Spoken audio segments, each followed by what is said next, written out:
जय हिंद प्यारे साथियों। आज हम बात करने वाले हैं एसएससी-जीडी के एग्ज़ाम को लेकर, क्योंकि मैंने वीडियो बनाया था एसएससी-जीडी के ऊपर कंप्लीट इन्फॉर्मेशन। तो बहुत सारे भाई बोल रहे हैं कि भाई कि एसएससी-जीडी के बारे में तो आपने बता दिया, अब ये भी बता दो कि इसका एग्ज़ाम कैसे निकालें। क्योंकि देखिए दोस्तों, इस एसएससी-जीडी के जो एग्ज़ाम है ये कंप्लीट बेस्ड एग्ज़ाम के ऊपर ही सिलेक्शन इसका होता है। यानी कि इस कंपटीशन में आपका जो भी सिलेक्शन होगा एग्ज़ाम में आपके जितने मार्क्स हैं उसी मार्क्स के बेस पे आपका सिलेक्शन होगा। ठीक है, तो इसमें एग्ज़ाम का बहुत बड़ा रोल है। ऐसा मानिए पूरा रोल एग्ज़ाम का ही है, क्योंकि आप फिजिकल निकाल लेते हो, मेडिकल निकाल लेते हो, उससे कुछ मतलब नहीं होता है जब तक आपका नंबर ज़्यादा नहीं हो। तो आपको एक सटीक रणनीति और सटीक मतलब गाइड, कैसे मतलब किस तरीके से पढ़ाई करना है, कब से पढ़ाई करना है और कहाँ से पढ़ाई करना है, ये सब कंप्लीट जानकारी इस वीडियो में मैं आपको देने वाला हूँ। क्योंकि मैं खुद एक बार में सिलेक्शन एसएससी-जीडी में लेने वाला हूँ। ठीक है, तो मुझे पता है कि एक बार में कैसे सिलेक्ट होना है, कहाँ से क्या चीज़ पढ़ना है। मैं खुद एक बार में सिलेक्शन लिया था, तो इसलिए मुझे पता है कि कहाँ से कौन सा टॉपिक पढ़ना है, कौन सा टॉपिक छोड़ना है। देखिए, एग्ज़ाम में सबसे ज़्यादा ज़रूरी चीज़ क्या है कि स्टूडेंट को यही समझ में नहीं आता है कि आप पढ़े कौन छोड़े कौन। क्योंकि सिलेबस की बात करो तो सिलेबस तो बहुत ज़्यादा है, तो क्या स्टूडेंट सबको पढ़ेगा? तो यहीं पर एक स्टूडेंट क्या करता है, गलती कर देता है। और जो स्मार्ट वर्क करने वाला रहता है वह स्मार्ट वर्क करके अपना सिलेक्शन लेके जाता है। तो आपको उतना नहीं पढ़ना है, जितना ज़रूरत है उतना ही पढ़ना है, और जिसको पढ़ना है उसी को पढ़ना है बस। ये नहीं कि A to Z पूरा पढ़े जा रहा है, तब तो आपका सिलेक्शन होने से रहा। फिर तो आप एग्जाम सिलेबस तो कंप्लीट कर लीजिएगा, अब आपके साथ बाकी बच्चे सिलेक्शन लेकर ड्यूटी करने भी चले जाएंगे और आप पढ़ाई करते रहिएगा। ठीक है, तो ऐसा नहीं करना है, इसीलिए मैं इस वीडियो को लेकर आया हूँ। यह वीडियो बहुत ज़्यादा इंफॉर्मेटिव है, आप इस वीडियो में लास्ट तक बने रहिएगा तो आपको सब A to Z जानकारी मिल जाएगा कि कैसे एक बार में पढ़ाई कर सिलेक्शन जितना नंबर लाए इसमें। ठीक है, तो चलिए दोस्तों वीडियो में चलते। वीडियो में चलने से पहले आपसे छोटा सा रिक्वेस्ट है, क्योंकि देखिए जैसे आपको पता चला मेरे बारे में कि हाँ ये भैया जो है ये बताते हैं हमको ये सब चीज़ के बारे में आइडिया, कोई और भाई भी होगा जिसको ये चीज़ ज़रूरत होगा तो आप उनको एक बार शेयर कर दीजिएगा और उनको बोल दीजिएगा चैनल सब्सक्राइब कर लेने के लिए, ताकि इस पर बहुत सारे इन्फॉर्मेटिव वीडियो आते रहते हैं तो उनको नोटिफिकेशन के माध्यम से पता चले। ठीक है दोस्तों, तो चलिए चलते हैं वीडियो की तरफ। तो दोस्तों, मैंने पहला क्वेश्चन ये लिया है कि एसएससी-जीडी का एग्ज़ाम कैसे निकालें।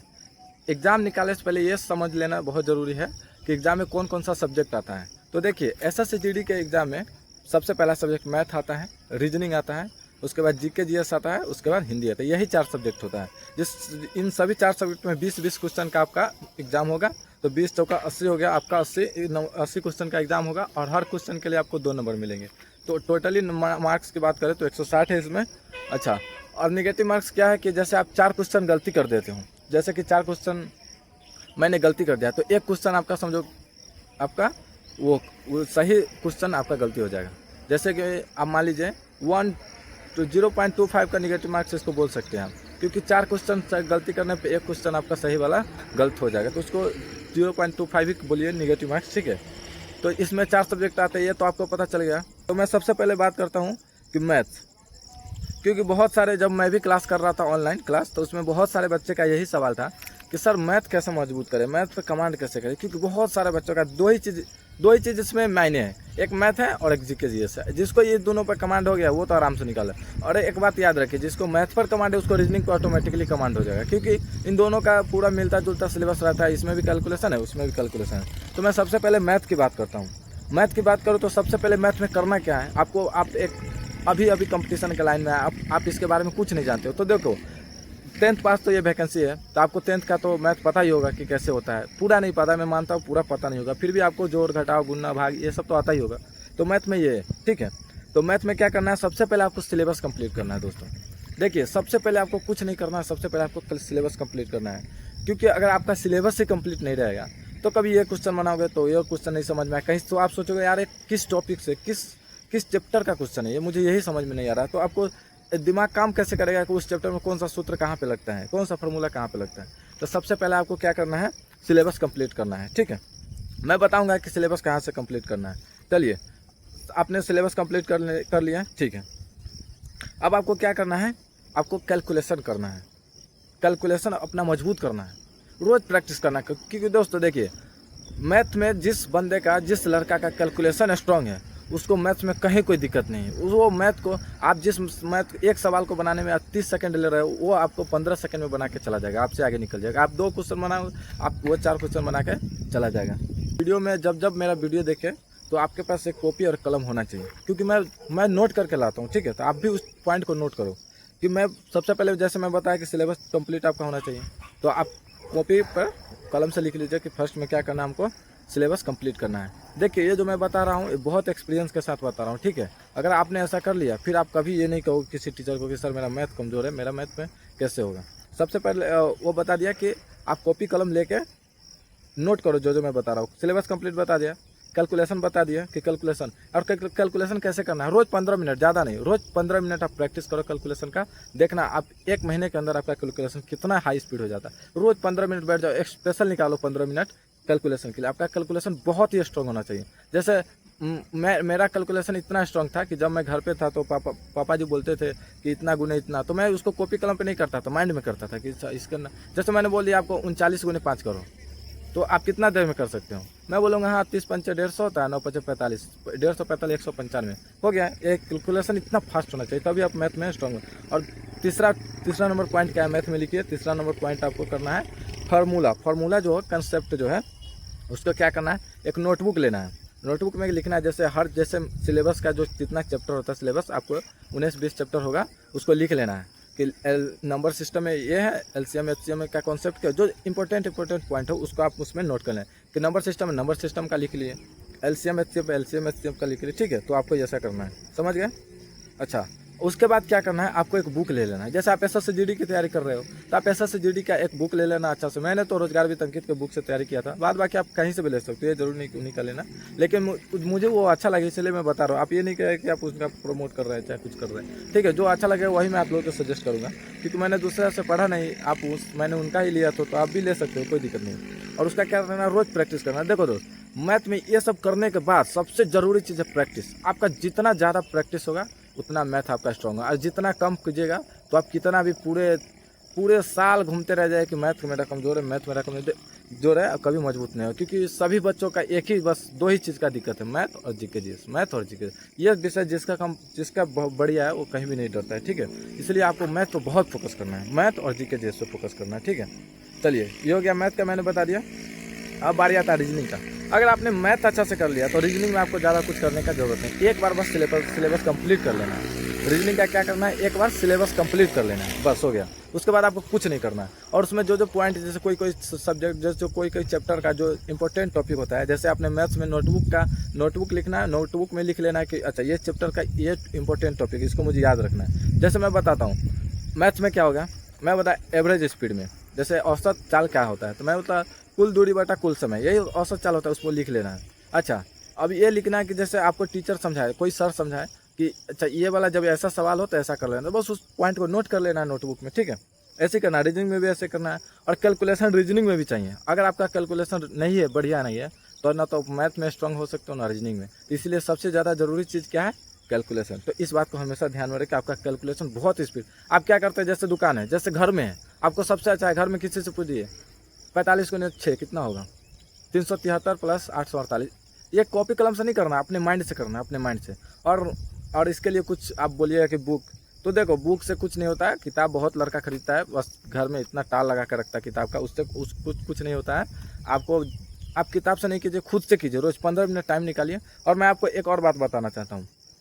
देखिए जैसे कि हम लोग एग्ज़ाम देने जाते हैं तो वो जो उसको क्या बोलते हैं, पैड बोलते हैं, एग्ज़ाम पैड बोलते हैं ना। आप एक वाइट वाला पैड ले लीजिएगा और एक मार्कर ले लीजिएगा और एक मिटाने वाला कपड़ा ले लीजिएगा, थोड़ा सा पानी लेके जब बैठिएगा, क्योंकि ये प्रैक्टिस में आपको बहुत हेल्प करेगा। आप मैथ बनाते हो, उसमें जैसे 20 क्वेश्चन का प्रैक्टिस लगा रहे हो, 1 2 3 4 लिख देना है उसको, और इधर प्रैक्टिस करना है, जितना सही उतना टिक लगा रहे। क्योंकि बार बार कॉपी कलम से करने से अच्छा एक बार मार्कर ले लो, एक बार पैड ले लो, बार बार। मैंने तो ऐसा ही किया था भाई, मैंने वही बता रहा हूँ आपको जो मैं किया हूँ, ठीक है। क्योंकि मैं एक दूसरे का नहीं देखा तो कैसे बता सकता हूँ दूसरे का। तो ऐसे कीजिए, आपका भी बहुत हेल्प होगा, ठीक है। रीजनिंग के लिए और प्रैक्टिस, मैथ रीजनिंग प्रैक्टिस का ही चीज़ है। अगर आप जितना प्रैक्टिस करिएगा उतना आपका मैथ रीजनिंग स्ट्रॉन्ग होगा, ठीक है। मैंने मैथ का बता दिया, रीजनिंग का बता दिया। और जो बात बता रहा भाई बहुत ही ज़्यादा ज़रूरी है, क्योंकि एक बार में सिलेक्शन लेना इतना भी ईजी नहीं है। लोग बोलते होंगे किस्मत जिसका अच्छा रहता है वही, किस्मत नहीं होता भाई, वो भी कुछ करता है, वो भी अपने से दिमाग लगाता है। नहीं तो आप बताओ 5-5 साल बैठे वाला लड़का को कैसे नहीं होता सिलेक्शन। मानता हूँ 1 नंबर 2 नंबर मेरिट से जिसका छूट जाता है वो ठीक है, लेकिन जिसका एग्जाम ही अच्छा से नहीं हो रहा वो क्या कर रहा है, इसका मतलब बताइए। 1 नंबर 2 नंबर से छूट रहा है वो भाई का तो सच में कुछ ना कुछ दिक्कत है, उसका हो ही जाता है। इस बार ना हो अगले। मेरा खुद एक दोस्त था, मेरे साथ ही फिजिकल मेडिकल दिया था, जबकि मेरे से एज में सीनियर था, वो नहीं हुआ, उसका मेरा हो गया। और अगली बार उसका होगा, जबकि वो 4 अटेम्प्ट दिया था, ठीक है। तो इसलिए घबराना नहीं है, अच्छे से मेहनत करना, जो मैं बता रहा हूँ बस उसको आप फॉलो कीजिए, ठीक है। आपको मैथ बता दिया, रीजनिंग बता दिया, और हिंदी के लिए मैं बता देता हूँ हिंदी में क्या करना है। हिंदी में कुछ नहीं करना है, आप एक रोजगार वित्त अंकित का SSGD का जो बुक आता है उसको, एक कॉम्बो बुक आता है उसको ले लीजिएगा। 10 तारीख को याद रखिए, मैं हर महीने का 10 तारीख का उसका बुक पे सेल आता है, ठीक है। तो 10 तारीख को आप बुक परचेज कर लीजिए, आपको हाफ प्राइस में मिल जाएगा, ठीक है। तो बुक कर कुछ नहीं करना है, ये भी इस पर सबसे ज़्यादा आपको ज़रूरत पड़ेगा वही जो मैंने बोला, व्हाइट पैड और मार्कर का। इसमें क्या करना है, जो याद करने वाला चीज़ है, जैसे पर्यायवाची शब्द हो गया, ये तो आपको याद करना है, ठीक है। शुद्धिकरण है, उस शुद्धिकरण को तो आपको लिख के प्रैक्टिस करना है, लिख के प्रैक्टिस करना है, ठीक है। ये हो गया। विलोम शब्द है, ये सब बहुत ईजी यार, हिंदी ठीक है, इतना भी हार्ड नहीं। हिंदी का कोई जो बच्चा नहीं भी जानता है वो भी 15-16 तो कर ही देता होगा, ठीक है। तो आपको क्या करना है, जो लिखने वाला उसको लिख के याद करना, जैसे याद कर लिए, ठीक है, पर्यायवाची शब्द याद कर लिए। अब लिखना है, चांद को लिख देना है। चांद का पर्यायवाची शब्द क्या होता है, ज्योत्सना हो गया, चांद का निशा हो गया, और रात का निशा होता है, सॉरी। चांद का जो भी आपने याद किया है उसको उस लाइन में लिख देना। ऐसे करके देखो भाई, मेहनत करोगे तभी जाके। आप बोलते हो ना कि एक भैया आप तो एक बार में सिलेक्शन कैसे ले, तो आप जब मेहनत उसके पीछे का मेहनत देखोगे तब आपको समझ में आता है कि एक बार में कैसे सिलेक्शन होता है, ठीक है। अभी मेरा एज 22 हो रहा है, मैंने 19 में मेरा सिलेक्शन हो गया था, बताइए। 1 साल ट्रेनिंग में, अभी 1 साल इधर गुजार रहा हूँ। प्रोसेस होते होते मेरा 20 हो गया, 1 साल इधर 1 साल इधर, 22 साल। अभी मेरा 22 साल चल रहा है, बताइए। मैंने 22 साल में यहाँ तक चला है, ठीक है। आप लोग भी कीजिए, आप लोग भी पूरा धैर्य और हौसला के साथ कीजिए, ठीक है। अब बात आता है, मैंने मैथ बता दिया, रीजनिंग बता दिया, अब बात आता है GK GS। सभी बच्चों का सबसे बिग पॉइंट GK GS मेरा भी था। मैं तो देखिए, मैंने स्मार्ट वर्क, किसी को बोलते हैं स्मार्ट वर्क, मैं एक दिमाग लगा। जैसे मैं बॉर्डर एरिया से आता हूँ, ठीक है, मैं सोचा कि 130 प्लस नंबर लाने से मेरा सिलेक्शन हो जाना है, क्योंकि मैं बॉर्डर एरिया से हूँ, तो 5-10-15 नंबर कम से हो ही जाता है सिलेक्शन। तो मैं सोचा कि मुझे GK GS में ज़्यादा नहीं भी करूँगा तो भी मेरा सिलेक्शन है, तो मैंने GK GS पे उतना ध्यान नहीं दिया। फिर भी वही बात मैं आपको ही बता रहा हूँ कि GK GS में क्या करना है। आप प्रॉपर SSGD के लिए तैयारी कर रहे हो तो नवीन सर का 3 बजे वाला क्लास कर लेना, 3 बजे वाला उनका फेमस क्लास है, वो कर लेना, ठीक है। उसके बाद स्टैटिक GK, नवीन सर का क्लास यूट्यूब पर बहुत फ्री पड़ा है भाई, वहाँ से स्टैटिक GK कर लीजिए। स्टैटिक GK आपको कम से कम 5 या 6 नंबर क्वेश्चन आपको दे देगा। उसके बाद करंट अफेयर्स 3-4 क्वेश्चन या 5 क्वेश्चन तो करंट अफेयर्स को क्या करना है, रोज क्लास करना है, बस करंट अफेयर्स को याद नहीं करना, बस देखना है, रोज देखना है। 1 घंटा आप रूटीन बना लो, तो मुझे कुछ नहीं करना है, 1 घंटा कहीं भी धूप में छाँव में बैठ के अपना आराम से 1 घंटा क्लास देख लेना। वो आप बार बार देखोगे रोज। क्या होता है, पिछला वाला टॉपिक का क्वेश्चन इसमें आता है, इसमें आता है, इससे क्या होता है, आपको याद करने का जरूरत नहीं है, ठीक है। ये करंट अफेयर्स का समझ गया।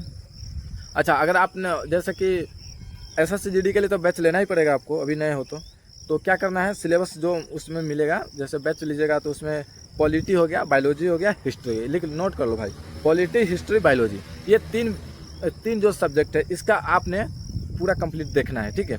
देख के नोट बनाना है, बहुत सीखने को मिलेगा भाई, बहुत सीखने को मिलेगा, सच में सीखने को तो मिलेगा, इससे क्वेश्चन भी आता है बहुत। तो आप क्या करना है, आप 3 बजे वाला प्रैक्टिस सेट करोगे तो इसमें फिक्स है कि आपको 7 या 8 क्वेश्चन आपको मिलना ही मिलना है उस वाले से। 5 क्वेश्चन हो गया, मैंने बता दिया, स्टैटिक 8-5 13 हो गया, ठीक है। अच्छा, करंट अफेयर्स का 3-4 क्वेश्चन, 13-4 17, और उसके बाद पॉलिटी, हिस्ट्री, बायोलॉजी 1-2 करके 18, 19, 20 आ ही जाता है। तो 18, 19, 20 नहीं भी तो आप इसमें कम से कम 15 क्वेश्चन तो आराम से कर दोगे। मैंने GS का जो बताया, GS का यही बेजोर तरीका है भाई, अगर सिर्फ आपको एग्जाम पॉइंट ऑफ व्यू से पढ़ना है। बाद बाकी आपको अच्छा से GS पढ़ना है, मैं उसके लिए भी बता दूंगा, ठीक है। अगर मैं उसका बात करूँगा तो वीडियो ज़्यादा ही लंबा हो जाएगा, तो मैंने GS बता दिया। चलिए अब आपको बताते हैं कि मैं चारों सब्जेक्ट के बारे में बताया, अब बताता हूँ। जैसे 20-20 क्वेश्चन का हर सब्जेक्ट रहता है, ठीक है। तो मैथ का 20 में आपको कम से कम 19 तो करना ही है।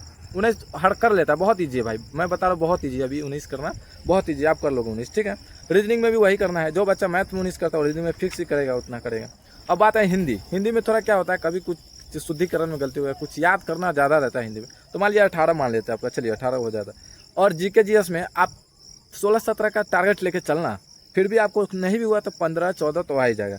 ये सब मिल के आपको क्वेश्चन 70-71 क्वेश्चन के करीबन आपका सही हो जाता है, ठीक है। 70-71 क्वेश्चन के करीबन आप सही कर लेते हो तो आपका 140 प्लस नंबर बनेगा। और मान लिया 140 प्लस नहीं भी बना, उसमें से 3-4 क्वेश्चन और डाउन करते हैं तो 135 प्लस तो आपका बनेगा ही बनेगा, ये तो गारंटी है, ठीक है।